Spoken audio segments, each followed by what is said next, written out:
অত করে দাও, গালে চো আমি খেয়ে নাও।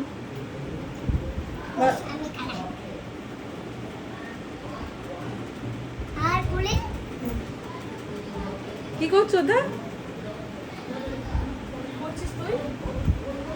বল হ্যাপিকে আদর করে দিচ্ছি বল। এই তুই বেড়াতে যাবি না তো? হ্যাঁ যাবি না? যাবি না? নিচে ব্যাগ আছে, যাবি কখন? ও মনে করেছে সকাল বাড়ি চলে যেতে বলছি। ঠাকুর দেখতে যাবি না?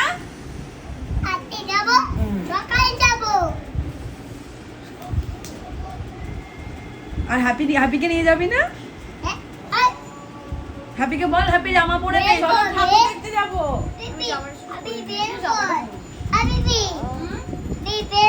হ্যাপি বের কর। আছে জামা আছে। হ্যাপির পাঞ্জাবি আর দিবি না?